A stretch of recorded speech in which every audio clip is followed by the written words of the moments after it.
नमस्कार दोस्तों, एमपी किसान मित्र साथी चैनल में आपका स्वागत है। आज हम बात करेंगे मटर की खेती कैसे करते हैं।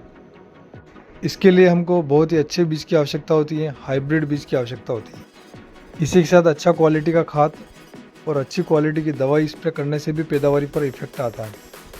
तो किसान साथियों, एक अच्छी क्वालिटी के बीज के साथ साथ हमको कौन सा अच्छी क्वालिटी का खाद डालना है और कौन कौन से अच्छे पेस्टिसाइड का यूज़ करना है, जिसकी वजह से हमको पैदावारी बहुत ही अच्छी मिले।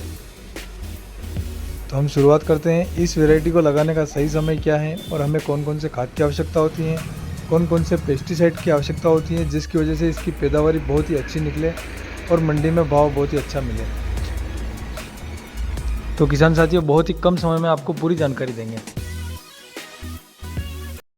नमस्कार, मैं आशीष पाटीदार।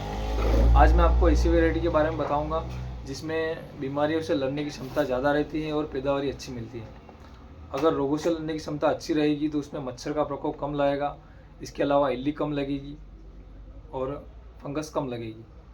अगर बीमारियां कम आएगी, पौधों में रोगों से लड़ने की क्षमता ज़्यादा रहेगी तो पैदावारी अच्छी मिलेगी और हमको स्प्रे कम करने पड़ेंगे। इसी के साथ में हम बात करते हैं इसकी वैरायटी के नाम की।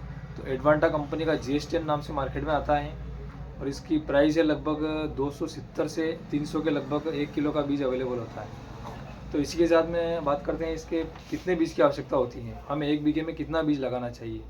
तो हमें 1 बीघे में लगभग 18 से 20 किलो बीज की आवश्यकता होती है।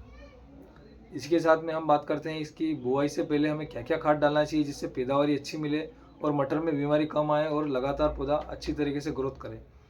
तो शुरुआती अवस्था में हमको जैविक खाद डालना है, इसके साथ में 2 किलो सल्फर डालना है और इसी के साथ में NPK जिसे 12-32-16 बोलते हैं, जिसमें नाइट्रोजन 12% होता है और फास्फोरस 32% होता है और 16% पोटाश होता है। नाइट्रोजन का काम है ग्रोथ का और फास्फोरस का काम है जड़ों का विकास का और पोटाश का काम है फल का आकार बढ़ाने का। तो फलियों का आकार इससे बढ़ेगा। तो ये खाद देने से हमको शुरू से आखिरी तक बीच में कोई सा ही केमिकल का यूज़ नहीं करना है और नाइट्रोजन की मात्रा तो बिल्कुल यूज़ नहीं करनी है, जिसे आप यूरिया बोलते हो। शुरुआती अवस्था के बाद बीच में हमको बुआई के बाद यूरिया का यूज़ बिल्कुल कम करना है इस वैरायटी में, क्योंकि हाइब्रिड वैरायटी है। तो यूरिया अगर ज़्यादा डालोगे तो इसकी ज़्यादा ग्रोथ हो जाएगी और फुटान कम होगी, जिससे फलियाँ कम आएगी और पैदावारी कम मिलेगी। इसी के साथ इसका लगाने का सही समय की बात करें तो हमको बीज किस समय लगाना चाहिए। अक्टूबर से नवंबर के बीच में हमको बीज लगाना चाहिए। अक्टूबर फर्स्ट सप्ताह में भी लगा सकते हो और नवंबर में भी लगा सकते हैं। अगर क्लाइमेट अच्छा नहीं है, मौसम ख़राब है, किसी कारणवश से अगर धूप नहीं निकल रही है और फंगस आ गई है और मच्छर का प्रकोप ज़्यादा है, तो मैंने इसी वीडियो में दवाई के बारे में पूरी जानकारी दे रखी है। आप इस वीडियो को स्किप ना करें और आगे तक देखें, आपको पूरी जानकारी दी जाएगी। धन्यवाद। जैसे कि मटर की फसल में इल्ली का प्रकोप बहुत ही ज़्यादा होता है, तो ये टाटा की कोराजन आती है। इसका टेक्निकल नाम है क्लोरेंट्रा नेलिप्रोल 18.5% SG। गेटवे नाम से आता है। इसका डोज है 8 ml 15 लीटर पानी में। बहुत ही शानदार रिजल्ट है और इसकी समय अवधि है 25 दिन। 25 दिन तक किसी प्रकार की इल्ली को आने नहीं देगा और बहुत अच्छे तरीके से कंट्रोल करेगा। अगर मटर की फसल में फंगस की समस्या ज़्यादा है तो इसके लिए आप रोको का यूज़ कर सकते हैं। बायोस्टेट कंपनी का आता है। इसका टेक्निकल नाम है थायोफेनेट मिथाइल 70% WP। ये सिस्टमेटिक होता है, अंदर तक की फंगस को ख़त्म करता है। इसका डोज है 15 लीटर पानी में 30 ग्राम।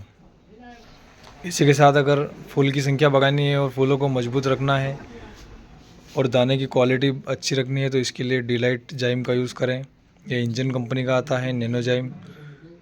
इसका डोज है 30 ग्राम 15 लीटर पानी में। इसी के साथ किसान साथियों, मटर की फसल में मच्छर की बहुत ही ज़्यादा समस्या आती है। अगर मच्छर की समस्या ज़्यादा आती है तो फिफ्रोनिल 40% और इमिडा 40%, ये पाउडर फॉर्म में आता है। इसका डोज है 10 ग्राम 15 लीटर पानी में। ये एकमात्र दवाई मच्छर, किसी भी प्रकार का मच्छर हो, किसी भी स्टेज में हो, कितनी भी ज़्यादा संख्या में हो, ख़त्म कर देगा। जैसे कि आप देख रहे हैं अमेजेक्स से हैं, बायोस्टेट कंपनी का आता है। ये बहुत ही अच्छा जाइम है पैदावारी के लिए। 1 बीघे में इसका डोज है 4 किलो, दानेदार फॉर्म में आता है। इसको आप किसी भी अवस्था में डाल सकते हैं। खेती से संबंधित किसी प्रकार की जानकारी के लिए हमारे चैनल को सब्सक्राइब करें और शेयर करें। धन्यवाद।